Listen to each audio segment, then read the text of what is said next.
Hello everyone, this is Sensei Monday. How's everybody doing? Just bringing to you some information about martial arts training.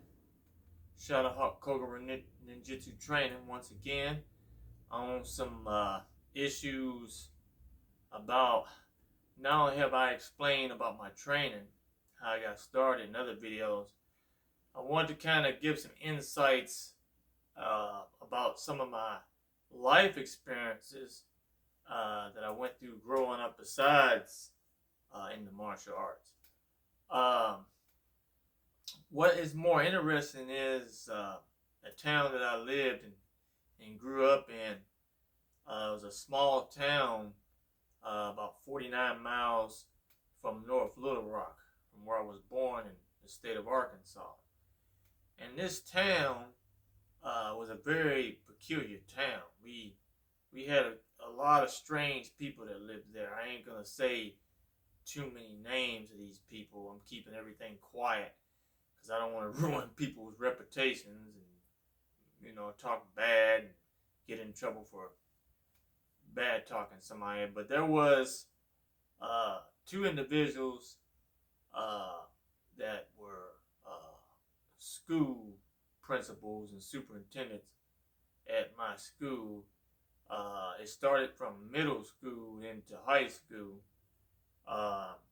This individual, this man named Massengale, I ain't gonna say his first name, and he had a co-worker, him, name was Underwood, but his nickname became Underwears. And so what happened was, I know, like, everybody's like, what? How in the hell his name become Underwears? Well, I'll explain that in a minute. At the school, when I was in middle school at that time with these two individuals,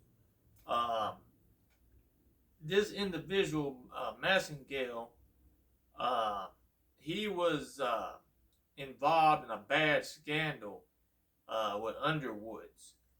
And what these guys were doing, there was these kids, these seventh graders, all the way from seventh grade going up to senior 12th grade. So these guys was disciplining these kids the wrong way. And what they did was they went to a trucking company and got some truck tires. And they made a paddle out of a rubber tire, a tire tread, big old slab of thick rubber, made it to a big huge paddle. So what these two guys were doing, they was whooping these kids with a tire tread. So these kids was coming home from school. I don't mean to be laughing, but their butt bone was bruised. They couldn't walk or hardly sit down or nothing. They had fractured butt bones. So the parents was wondering why their kids coming home from school injured like that. And the kids wasn't saying nothing to the parents. They were too scared to say something or whatever at the time, I presume. That's what everybody in the town was talking about. But that's what these two individuals, Massengale and Underwood, was doing. So one day, they whooped this kid, and this time they whooped the wrong kid. And the kid's grandmother noticed that after the kid had got spanked for whatever he did by one of those guys, that his tailbone was fractured. They had to take him to the hospital. So he went to the hospital, got the x-rays according to what word of mouth was through the town, people talking. The old lady, the hillbilly lady lived in the hills, was not having it. She was very mad and pissed off and angry. She kind of reminded me of Granny from the Beverly Hillbillies, and had her two big corn-fed hillbilly sons that were like Jethro, big overall corn-fed boys. Had long beards like ZZ Top. They went up to the school the next day and headed out with Mr. Massengale and Mr. Underwood behind that. Well, according to reports of what eyewitnesses said that happened, Mr. Massengale, he had locked himself underneath a desk in the office and cut the lights out after he had seen Mr. Tommy Underwood's run down the hallway trying to get away.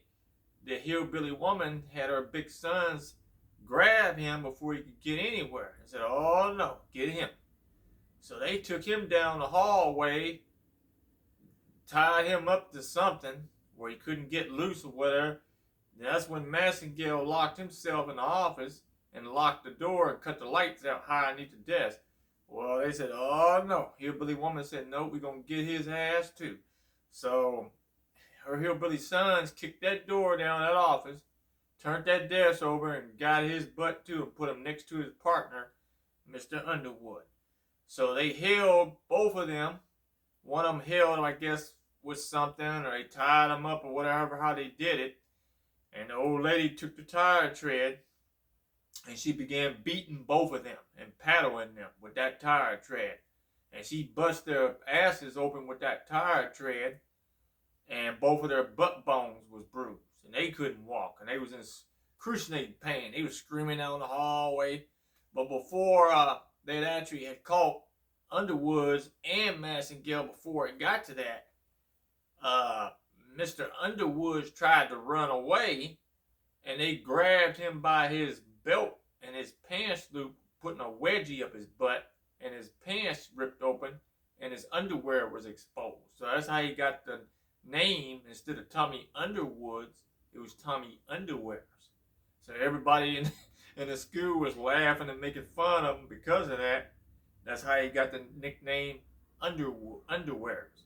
So after that, once the old lady whooped the hell out of them two for what they was doing to them kids, when the police and the sheriff department came, they already left the school, pulled the grandkid out of the school. He didn't go there no more, obviously. Police got there, found them injured, and according to a friend of mine named Kenny Kidd, somebody I went to school with, he was already in junior high school. I was in middle school at the time when this happened.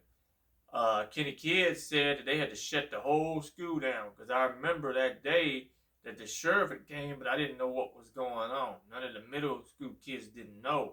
It only happened at the junior high and high school part of the school. And the middle school was right next door in another separate building. We didn't know what was going on. So my mother had to come early to come pick me up.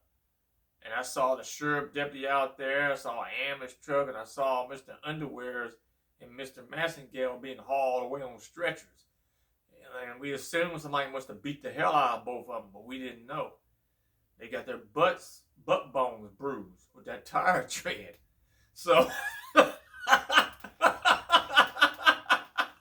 so just to show you people, when people do wrong, it catches up with them. And everybody was laughing, rumors spread it. We didn't know what happened. And I found out from my old buddy Kenny Kidd, his father used to own a fish market called Kidd's Fish Market down there in the town of Kensett. And I used to go there and buy candy. All the kids grew up in that area used to go to that store. Even my parents went to that store when they were kids. That store had been there for a long time.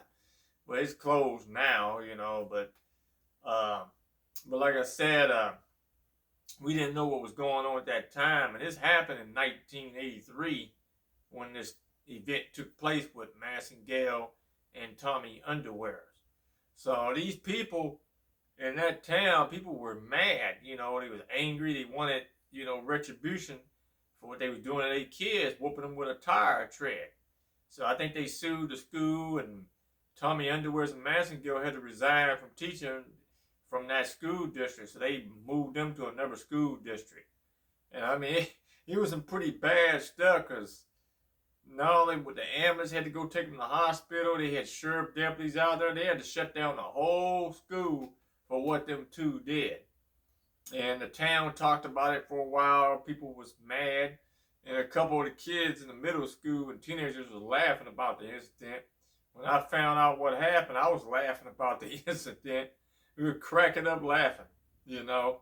And there's a song that comes on the radio that I used to hear, a song, an old school song, it's like an R&B type of rock. And a guy named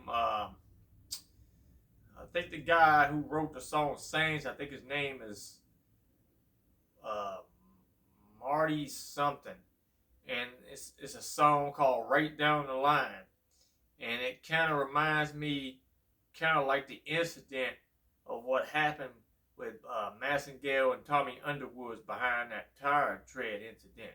And every time I hear this song, and other people hear it that I know, they think that song made a good soundtrack for that incident.